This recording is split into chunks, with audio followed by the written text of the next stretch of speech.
The thing is, it just doesn't... What's that sound? What is going on? What? Oh my... Ah!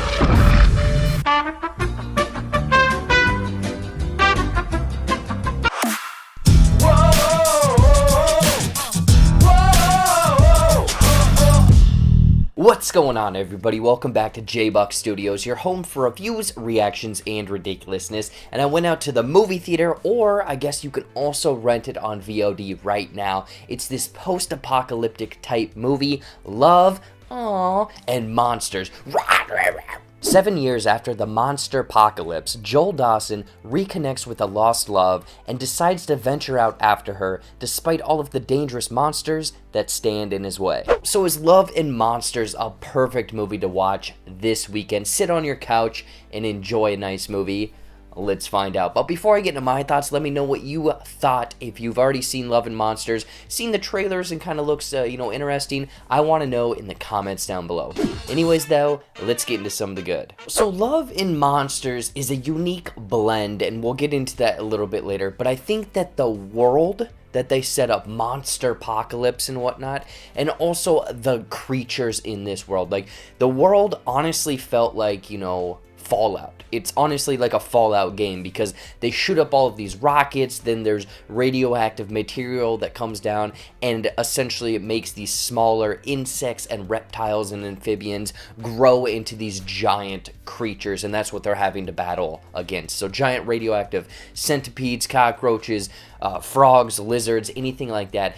That is what I think I really grasp onto as kind of a sci-fi nerd and whatnot, and also being a fan of post-apocalyptic type games. Obviously Fallout being one of the main ones that really came to mind.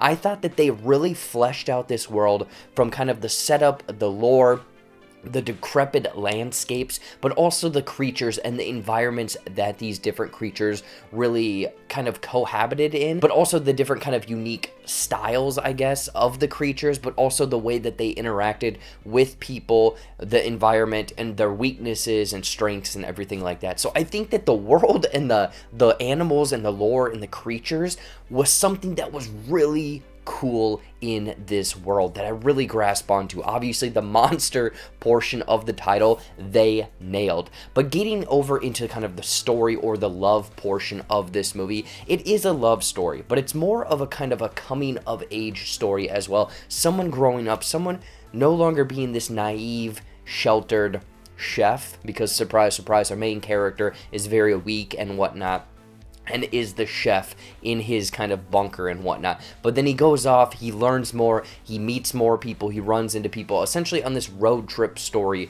of going and finding his lost love from before the apocalypse. So it's this, unlikely hero character, essentially, going off into the elements and learning all of these survival skills and life skills as well throughout these 7 days. And it almost, like I said, that coming of age story combined with the love, it has this almost message of nostalgia, essentially, or almost a lost love of someone being stuck in the past and 7 years later going back and meeting that person and thinking that you're going to be back on page one. Almost, it's like a relationship that you run into your ex, and maybe one of those two people thinks that, oh, this is all happy-go-lucky, we're the same people, we're going to start from the beginning, that good nostalgia, remember the good days?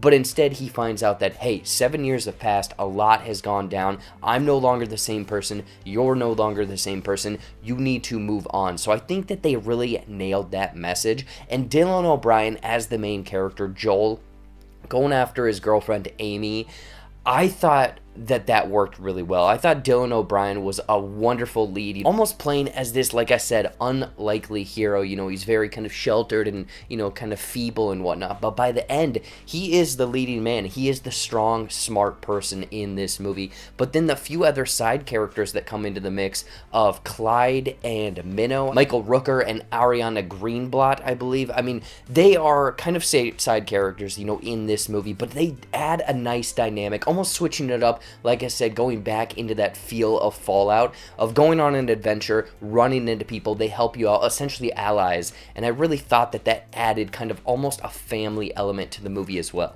However, Love and Monsters, I think it was just, there was something missing, and honestly, from the love story, the world, the monsters, the lore, the CGI, everything in this movie, I think that it was hitting at about 70%. I wanted it to go 110% into everything. The love story, the discovery of yourself, you know, kind of becoming a new character, the coming of age, the world, the lore, the monsters. I mean, there are some wonderful scenes in here with the monsters. A scene with Dylan O'Brien, our main character, running into kind of this older robot and learning a little bit of like the old days and, you know, moving on and, you know, seeing his family again through pictures and whatnot. I thought that worked, but I really wanted everything to just be a little bit more mayhem, a little bit more love, a little bit more Love and Monsters, I guess. I thought that this had a lot of potential. Who knows if they're gonna, you know, spin this off into something else. I know that the creature design I thoroughly enjoyed. Again, it reminded me of kind of weird, creepy creatures from Fallout games and other sci-fi games like that. The CGI is a little hit or miss on certain creatures. I think that they just didn't blend with the environment of our characters. Maybe throw it in the render farm a little bit longer, maybe a little bit more shading. Again, that is a nitpick from myself. It is not going to ruin anything for you, but I just could tell that it's not in the same setting as our main character with the dog and the environment. Overall, Love and Monsters is a fun post-apocalyptic coming-of-age story, with it featuring a fascinating world and lore and monsters. I mean, some cool designs with this coming-of-age story in there. Dylan O'Brien leading us through that with some side characters that come in and add a little something, but with myself just wanting more of everything from this movie. They could have stepped it up and it could have been fantastic with a few nitpicks about CGI here or there.